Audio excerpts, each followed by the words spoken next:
Hello everyone, मैं शुभम गुप्ता आप सभी लोगों का अपने यूट्यूब चैनल माँ महेश्वरी बीएससी कोचिंग क्लासेज में स्वागत करता हूँ।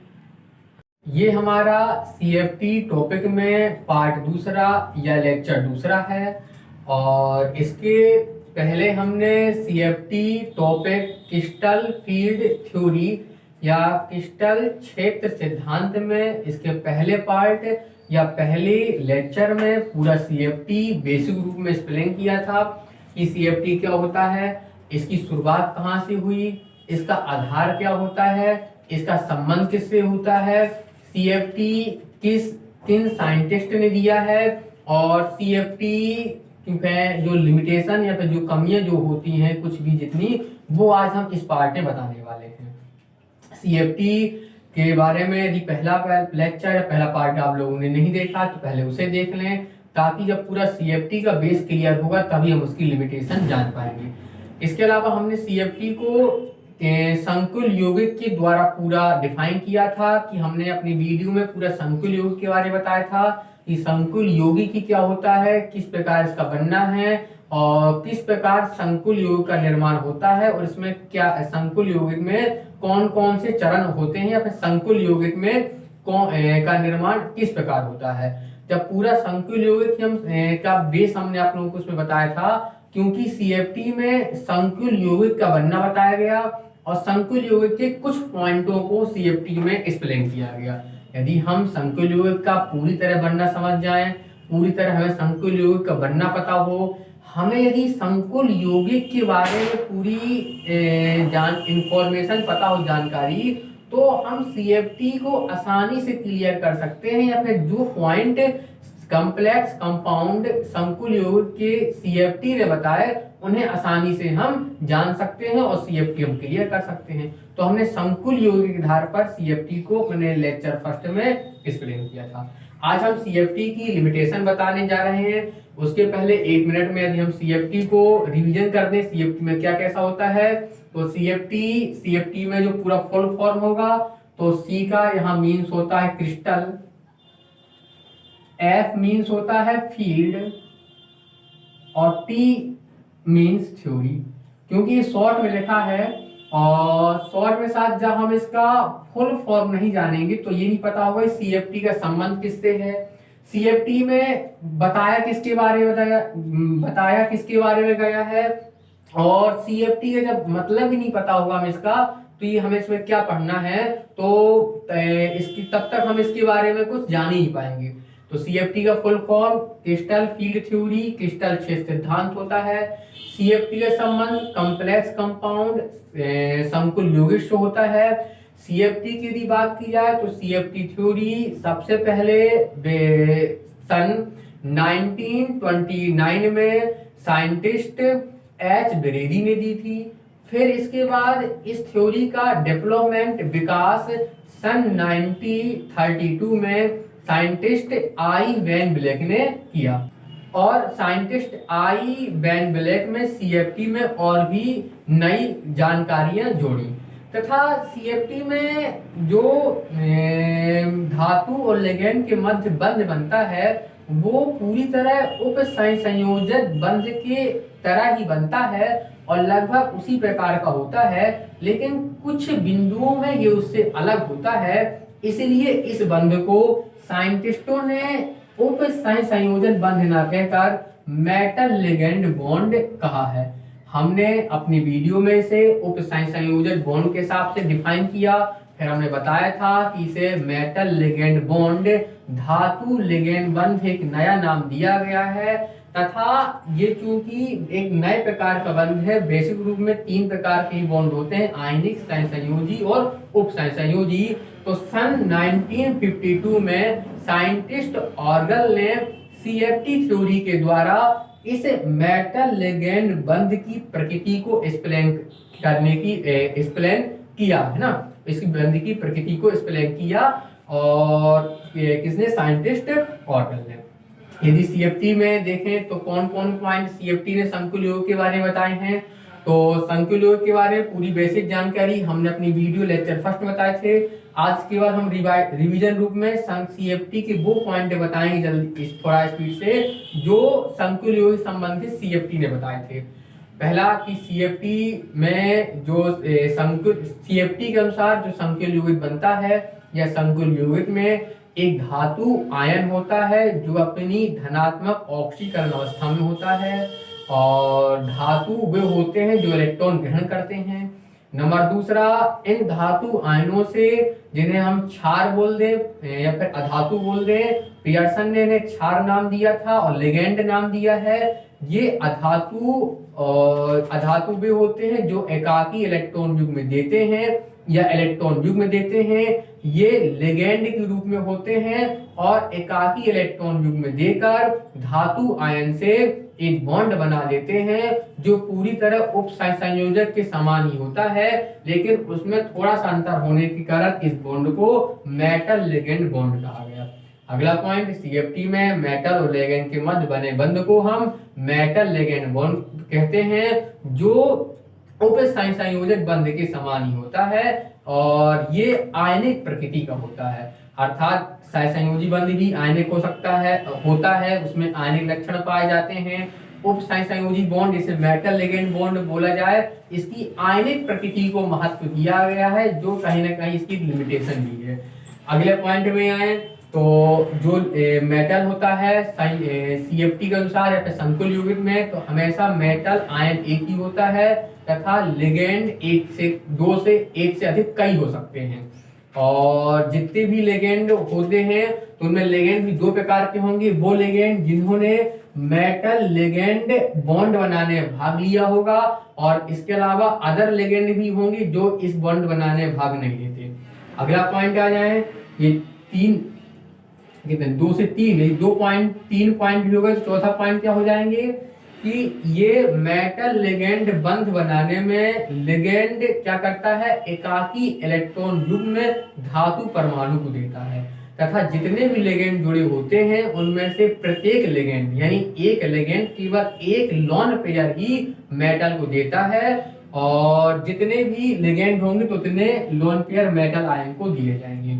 और अगला पॉइंट हो जाएगा, इन लिगेंड के द्वारा मेटल को दिए गए इन लोन पेयर की संख्या को हम मेटल की उपसंयोजन संख्या या उपसंयोजन अंक या समन्वय संख्या कहते हैं। और ये जो लोन पेयर की संख्या लिगेंड के बराबर होती है जिन्होंने इस बॉन्ड बनाने में भाग लिया है, तो हम लिगेंडों की संख्या को भी उपसंयोजन संख्या कहते हैं। ये संख्या किसकी होती है, ये मेटल की संख्या होती है, या फिर इसे मेटल की समन्वय संख्या या उपसंयोजन संख्या कहते हैं। अगला पॉइंट हो जाएगा, जितने भी मेटल देखी होगी और जितने भी लिगेंड ने बॉन्ड बनाने में भाग लिया उन्हें बड़े कोष्ठक के अंदर लिखा जाता है, और जो इसके क्या बोलते हैं मेटल आयन धनात्मक ऑक्सीकरण अवस्था में है, और जो लोन पेयर इलेक्ट्रॉन ले रही है, इसके बाद जो धन आयन और ऋण आयन के जो उदासीन हो जाएंगे, और फिर जो धन आयन ऋण आयन बच जाएंगे उन्हें इस बड़े कोष्ठक के अंदर में लिख दिया जाता है कितने धन आयन ऋण आयन अवशेष बचे हैं। मतलब मेटल आयन के धन आयन को उदासीन करने के पश्चात जितने ऋण आयन या फिर मेटल आयन की धन आयन जो शेष बच गए होंगे उसे हम बड़े कोष्ठक के बाहर इस प्रकार लिख देंगे, जिसे हम उपसंयोजक आवेश या संकुल यौगिक का आवेश बोलते हैं। इसके आधार पर यह स्पष्ट हुआ। अगला पॉइंट, ये संकुल यौगिक उदासीन तीन प्रकार के होते हैं या तीन प्रकार के हो सकते हैं, जिनमें उदासीन कोई आवेश ना हो, धन आयन यदि मेटल आयन की ऑक्सीजन अवस्था ज्यादा है, लिगेंड के द्वारा दिए गए एकाकी इलेक्ट्रॉन युग्म कम है तो धनावेशित होंगे, और लिगेंड द्वारा दिए गए एकाकी इलेक्ट्रॉन ज्यादा है तो उदासीन करने के बाद जो बचेंगे वो लिख दिए जाएंगे, तो संकुल यौगिक कैसा होगा, ऋणायन रूप में हो जाएगा।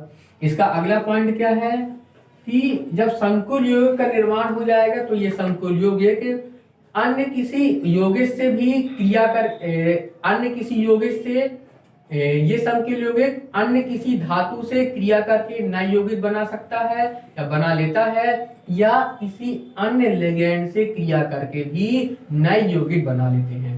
जो अन्य धातु से क्रिया करेंगे और नए यौगिक बनाएंगे तो धातु को आगे की ओर लिखा जाता है बड़े कोष्ठक के बाहर, और जो अन्य लिगेंड से क्रिया करके यौगिक नए यौगिक बनाएंगे उन लिगेंडों को बड़े कोष्ठक के बाहर दाईं ओर लिखा जाता है। अर्थात ये क्या करते हैं, अन्य धातु या लिगेंड धातु या अधातु से क्रिया करके नए यौगिक भी बना लेते हैं। अब अगला पॉइंट CFT क्या हो जाएगा कि जब CFT में धातु आयन में संकरण होता है, इस संकरण के द्वारा वो अपने कक्षों की ऊर्जा को बराबर करता है और जितने उसे खाली कक्षा चाहिए लिगेंड के द्वारा दिए गए इलेक्ट्रॉनों को रखने के लिए उतने कक्षकों की व्यवस्था करता है। इसमें दो प्रकार के संकरण होते हैं, N-1 DNSP या दूसरा हमारा हो जाएगा SPD प्रकार के इसमें संकरण होते हैं। इसका मतलब ये अंदर वाली डी कक्षा जब भाग ले, इसका मतलब जब बाहर वाली डी कक्षा संकरण में भाग ले।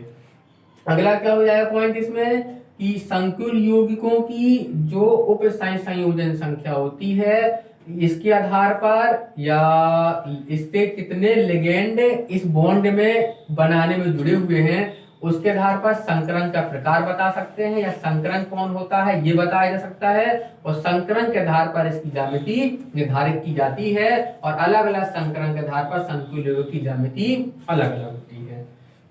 इसके बाद इसमें अगला पॉइंट देखें हम 11वां पॉइंट, और इसका अगला पॉइंट है कि इसमें लिगेंडों को बिंदु के आकार का माना गया है या बिंदु अवेश माना गया है ना, जो भी इसकी लिमिटेशन है और वो भी लिमिटेशन में देख लेंगे। अगला पॉइंट है कि जब लिगेंड मेटल की ओर क्रिया का बंध बनाने के लिए आता है तो लिगेंड के प्रभाव में धातु आयन के डी कक्षकों की ऊर्जा वृद्धि हो जाती है, और ये वृद्धि समान रूप से नहीं असमान रूप से होती है। जो मेटल आयन के डी कक्षक लिगेंड के मार्ग में आते हैं उनकी ऊर्जा में ज्यादा वृद्धि होती है, और जो मार्ग में नहीं आते उनकी ऊर्जा में कम वृद्धि होती है। और इस प्रकार 5 डी कक्षक 2 ऊर्जा समूहों में विभाजित हो जाते हैं, और इन ऊर्जा समूहों को दो इसके समूह होते हैं उन्हें बोलते हैं EG और T2G। EG अर्थात इसमें अच्छी विन्यास वाले डी कक्षक आते हैं, और T2G में अच्छी जो अक्ष में नहीं अक्षों के बीच में बनाए जाते हैं अच्छी विन्यास वाले डी ऑर्बिटल आते हैं। और अगला पॉइंट है कि EG और T2 की जो ऊर्जा होती है वो मूल डी ऑर्बिटल की तुलना में कम या ज्यादा होती है, तथा इनकी ऊर्जा का जो क्रम है किसकी ज्यादा कम होगी अलग अलग प्रकार के संकुल यौगिकों में अलग अलग होती है। जैसे ऑक्टाहेड्रल में EG की ऊर्जा ज्यादा होती है, T2G की कम होती है। चतुष्फलकी में ऑक्टाहेड्रल में भी और समतल वर्गाकार इन दोनों में EG की ज्यादा और T2G की कम होती है। समतल वर्गाकार में T2G की ज्यादा EG की कम होती है, और EG की हमेशा जितनी भी ज्यादा कम होगी तो इसकी कितनी 6DQ ऊर्जा हमेशा ज्यादा, जिनमें ज्यादा तो 6DQ ज्यादा होगी, कम है तो 6DQ कम होगी, और T2G की ज्यादा है तो 4DQ ज्यादा होगी और कम है तो 4DQ कम होगी। और इसे हम DQ मतलब होता है क्रिस्टल छेद विपाटन ऊर्जा, इसे हम डेल्टा जीरो के इकाई के रूप में भी ले सकते हैं और डेल्टा O के इकाई के रूप में। और चूंकि 10DQ बराबर 1 डेल्टा O होता है तो इसमें हम ये भी ले सकते हैं कि EG की ऊर्जा 0.6 डेल्टा O अधिक या कम होती है, और T2G की ऊर्जा 0.4 डेल्टा O कम या अधिक होती है। यहाँ O का मतलब है अष्टफलकी। अष्टफलकी के आधार पर इकाई जब निर्धारित की गई तो इसे डेल्टा O लगा देते हैं, और इनकी ऊर्जा का क्रम अलग अलग में अलग अलग होता है। जैसे अभी अष्टफलकी, चतुष्फलकी और हमने किसमें बता दिए, समतल वर्गाकार में बता दिया। इसके बाद लास्ट पॉइंट यदि ले लें हम 14वां पॉइंट आ जाएगा, तो CFT ने जब डी कक्षकों का विपाटन किया तो यहाँ पर एक नया चीज आई कि इसमें DD संकरण भी होते हैं, और मतलब संकुल यौगिक जो होते हैं रंगीन आयन बनाते हैं। रंगीन आयन होने के कारण है इनमें होने वाला डी संक्रमण, जब डी कक्षक दो ऊर्जा क्रम में विभाजित हो जाएंगे तो एक नीचे वाले का इलेक्ट्रॉन डी कक्षक से ऊपर वाले में चला जाता है, जिससे ये रंगीन रंग प्रदर्शित करते हैं और इनका कारण होता है रंग प्रदर्शित करने का डी संक्रमण। एक चीज और बता सकते हैं, एक चीज और है इस पॉइंट में ले सकते हैं कि सीएफटी ने जब डी कक्षकों की ऊर्जा को दो भागों डिवाइड कर दिया तो यहाँ पर दो प्रकार के बिंदु या फिर दो प्रकार की अवधारणा सामने आई। एक को बोलते हैं क्रिस्टल क्षेत्र विपाटन ऊर्जा, जो डी कक्षकों की ऊर्जा विपाटित हो जाती है, और दूसरी जिनकी ऊर्जा कम होती है उसे नाम दिया गया क्रिस्टल क्षेत्र स्थायीकरण ऊर्जा। जिसकी ऊर्जा कम होगी वो स्थायी होता है, या कम ऊर्जा वाला स्थायी होता है तो उसे हम बोलते हैं क्रिस्टल क्षेत्र स्थायीकरण ऊर्जा। तो इस प्रकार ये हमारा पूरा सीएफटी है जो हमने 15 पॉइंट में एक्सप्लेन किया। अब इसकी जो मेन है अपना कमियां देखना, तो कमियां देख लें, कमियां कौन कौन है। तो इसकी सीमाएं की बात करें तो सीएफटी अब तक हमें पता नहीं हो तो हम इसकी कमियां नहीं, इसकी लिमिटेशन नहीं देख पाएंगे। तो हमने जल्दी से 1 मिनट में आपको सीएफटी बताया कि सीएफटी होता क्या है। हमने इन पॉइंटों को अपने फर्स्ट लेक्चर में एक्सप्लेन भी किया था और इसके बारे में बहुत सी चीजें आपको बताई थी जिसका हमने अभी अपना रिवीजन करवा दिया। अब इसकी कमियां देखें तो पहली लिमिटेशन है, जब तक हम सीएफटी नहीं जाने तो कमी नहीं जान पाएंगे, इसलिए हमें थोड़ा सा सीएफटी बता दिया। अब पहली लिमिटेशन है सीएफटी में लिगेंडों को बिंदु आकार बिंदु आवेश माना गया है, जो सही नहीं है क्योंकि सीएफटी के अनुसार लिगेंड बिंदु आवेश होता है और ये अपने कक्षकों में लोन पेयर रखता है, जबकि यदि वो बिंदु आवेश है या बिंदु आकार का है तो फिर उसके कक्षक में या फिर उसमें लोन पेयर इलेक्ट्रॉन कैसे हो सकते हैं ना। पहला पॉइंट है कि इसमें क्या हुआ है, लिगेंडों को क्या माना गया है, 0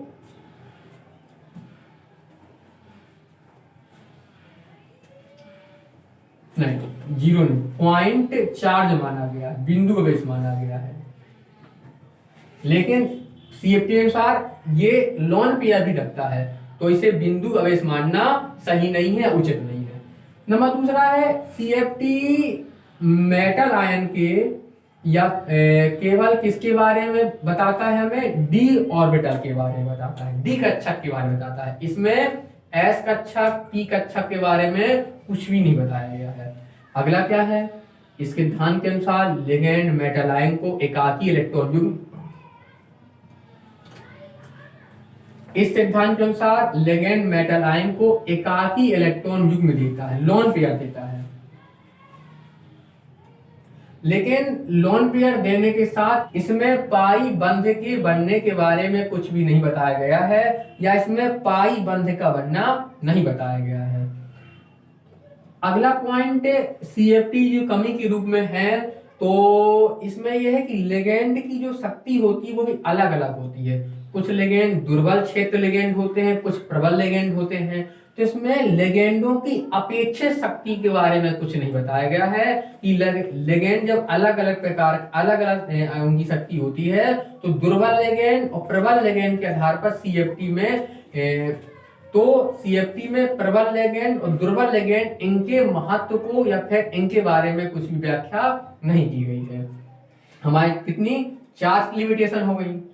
अगली लिमिटेशन इसकी अगली सीमा है, सीएफटी में जो मेटल लिगेंड बॉन्ड बनता है उसे पूरी तरह आयनिक माना गया है, और इसे पूरी तरह क्या माना गया है, आयनिक माना गया है, जो उचित नहीं है। अर्थात इसमें बनने वाले जो बंध है मेटल लिगेंड को पूरी तरह क्या माना गया है, आयनिक, केवल उसकी आयनिक प्रवृत्ति के बारे में ही बताया गया है। अगला क्या है, और इसी पास में ये भी ले सकते हैं, जबकि उसकी सहसंयोजित प्रवृत्ति या उप सहसंयोजित प्रवृत्ति को नहीं बताया गया है। और जबकि हमने पहले बताया था कि इसमें जो बंध होता है वो उप सहसंयोजक टाइप का होता है और उप सहसंयोजन की शर्तों से ही इसका निर्माण होता है, जबकि इसने अपने थ्योरी में उसे पूरी तरह आयनिक मानकर इसे क्या किया है, एक्सप्लेन किया है। अगला पॉइंट है सीएफटी ओवरलैपिंग मतलब अतिव्यापन को नहीं मानता है। ये अपने सिद्धांत में जब ये संकुल यौगिकों का निर्माण होता है तो उसमें ओवरलैपिंग की अवधारणा को स्पष्ट नहीं करता है, या इसके अनुसार इसमें लिगेंड और धातु आयन के मध्य अतिव्यापन नहीं होता है। जबकि ESR electron spin resonance, electron चक्रण अनुनाद ने इस थ्योरी ने क्या किया है, संकुल यौगिकों में अतिव्यापन का होना स्पष्ट किया है और संकुल यौगिकों में अतिव्यापन को प्रमाण के साथ प्रूव किया है। अर्थात संकुल यौगिकों में अतिव्यापन होता है, इसका प्रमाण किसने, ESR ने प्रस्तुत किया है। जबकि CFT के अनुसार संकुल यौगिकों में अतिव्यापन नहीं होता, और ये भी इसकी कमी है। लास्ट कमी क्या है, CFT में ये कहता है संकुल यौगिक रंगीन आयन होते हैं, तो इसने केवल उसका रीजन DD संक्रमण, DD ट्रांजिशन बताया है। इसके अलावा CFT में जो रंगीन आयन, इसके अलावा जो कॉम्प्लेक्स कंपाउंड होते हैं वो एक कारण से रंग और प्रदर्शित करते हैं, जिसे हम बोलते हैं आवेश स्थानांतरण संक्रमण, चार्ज ट्रांसफर ट्रांजिशन, है ना, चार्ज ट्रांसफर ट्रांजिशन, आवेश स्थानांतरण संक्रमण। अर्थात एक कक्षा से दूसरी कक्षा में जब आवेश मतलब आवेश का स्थानांतरण होता है, या आवेश का स्थानांतरण इलेक्ट्रॉनों के द्वारा होता है, तो मतलब ये आवेश स्थानांतरण संक्रमण भी होते हैं जो संकुल यौगिक में पाए जाते हैं। और जब आवेश का स्थानांतरण इलेक्ट्रॉनों के द्वारा रूप में होगा तो भी इसके कारण वो विभिन्न रंग प्रदर्शित करते हैं। तो CFT ने अपने सिद्धांत में आवेश स्थानांतरण संक्रमण को एक्सप्लेन नहीं किया है, या इसने संकुल यौगिकों में होने वाले इन संक्रमण के बारे में नहीं बताया है। तो ये थी CFT की कमियां, जो 7 से 8 कमियां हैं। जब हम CFT जान लेंगे तो इसकी कमियां आसानी से एक्सप्लेन की जा सकती हैं। कभी कभी पेपर में केवल लिमिटेशन बस पूछ ली जाती हैं। एक चीज हम ये देख लें कि कमियां होती क्यों है। जैसे वैज्ञानिक ने कोई थ्योरी दी, बहुत मेहनत की, इसके बाद भी हम उसकी कमियां पढ़ते हैं या फिर इसकी कमियां क्यों होती हैं, तो कमियां 2 से 3 प्रकार होती, 2 से 3 कारण हो सकती हैं। नंबर 1, कोई थ्योरी दी गई, वो थ्योरी सफल भी है, इम्पोर्टेंट भी है, और उस थ्योरी ने बहुत कुछ एक्सप्लेन किया है। तो नंबर 1, वो उससे संबंधित जो चीजें नहीं बताई गई, नहीं बता पाया, उन्हें हम उसकी कमियां पढ़ते हैं। मतलब लिमिटेशन, कमियां किस कारण उत्पन्न होती हैं, तो हम उसका मेन चीज क्या है, कमियां किस किस रूप में हो सकती हैं। कोई थ्योरी ने जिसे एक्सप्लेन किया है और वो उससे संबंधित जो चीजों को या जो पॉइंट को एक्सप्लेन नहीं कर पाया है, वो उसकी क्या होती है, एक प्रकार से कमी होती है, या फिर हम उसे उसकी कमियों पढ़ते हैं। नंबर दूसरी चीज है कि थ्योरी ने उससे संबंधित जो चीज बताई है, यदि उसने उसका कोई प्रत्यक्ष प्रमाण या उसका कोई प्रूफ नहीं दिया है, तो भी क्या होती है, कमी होती है। कि मानता तो है कि ऐसा से ऐसा होता है, लेकिन इसका कोई उसने प्रमाण नहीं दिया है। और अगली कमी किस रूप में हो सकती है, जब कोई थ्योरी दी गई और इसकी बहुत सी चीजों को प्रमाण सहित प्रूव किया गया, लेकिन कुछ चीजों को प्रमाण नहीं दिया गया और उसे स्वीकार कर लिया गया कि ऐसा होता होगा। फिर बाद में कई साइंटिस्ट ये बताते हैं कि नहीं, जो उस थ्योरी में कहा गया वो ऐसा नहीं है, और ऐसा नहीं ऐसा होता है। तो दूसरों के द्वारा उसकी जो कमी, उसकी जो बताया जाता कि ऐसा जो सिद्धांत में माना गया है वास्तव में ऐसा नहीं होता है, तो वो भी इसकी क्या बन जाती है, लिमिटेशन बन जाती है।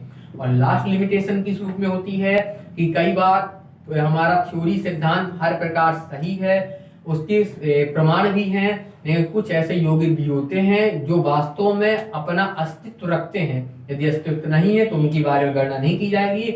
यदि उनका अस्तित्व है और वो उसी प्रकार के हैं लेकिन उस सिद्धांत का पालन नहीं करते हैं, तो ऐसे यौगिकों को अपवाद बोल दिया जाता है। यदि वो 1-2 हैं, कई है तो अपवाद नहीं करेंगे, लेकिन अधिकांशतः यौगिक उस थ्योरी का पालन करते हैं, वो उसी प्रकार के हैं जो किसी सिद्धांत में कहा गया है। 1 और 2 जो उस टाइप के हैं लेकिन उस सिद्धांत का पालन नहीं करते हैं, तो वो हो जाते हैं अपवाद। और हम अपवादों को भी लिमिटेशन में पढ़ते हैं कि इस थ्योरी का अपवाद है।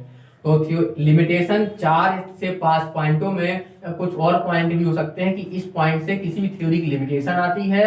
जो हम लिमिटेशन पढ़ते हैं वो किस कारण आती है, हमने कारण बता दिए, और सीएफटी की हमने ये सीमाएं भी बता दी।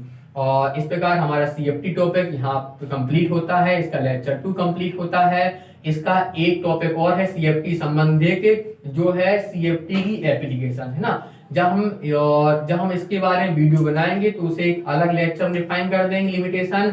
इसके अलावा सीएफटी ने जो एक डी कक्षों का विभाजन बताया है, और ये अलग अलग प्रकार के संकुल युग्मकों में अलग अलग होता है, चतुष्फलकी, अष्टफलकी, समतल वर्गाकार में। तो ये भी एक अच्छा टॉपिक है कि हमें इसका विपाटन पूरा पता होना चाहिए, किस प्रकार होता है, कैसे क्या होता है। इसके अलावा 2 पॉइंट और हैं इस टॉपिक के, जो है क्रिस्टल छेद ऊर्जा और क्रिस्टल छेद विपाटन ऊर्जा। यदि 2 पॉइंट जो हमारे पूरे हो गए, और सीएफटी में हम 2 लेक्चर में ही से अभी एक्सप्लेन करेंगे। फर्स्ट लेक्चर बेसिक पूरा कॉन्सेप्ट, सेकंड लिमिटेशन। इसके अलावा यदि इसकी पूरी एप्लीकेशन, इसका विपाटन, क्रिस्टल छेद ऊर्जा और क्रिस्टल स्थायीकरण ऊर्जा को मतलब अपन पढ़ लें या पढ़ना पूरा ये क्लियर हो जाए, तो हमारा सीएफटी थ्योरी पूरी क्लियर हो जाती है। सीएफटी से संबंधित हर एक पॉइंट क्या बोल दिया जाए, सब टॉपिक हमारा क्लियर हो जाएगा, हर एक पॉइंट हमारा क्लियर हो जाएगा।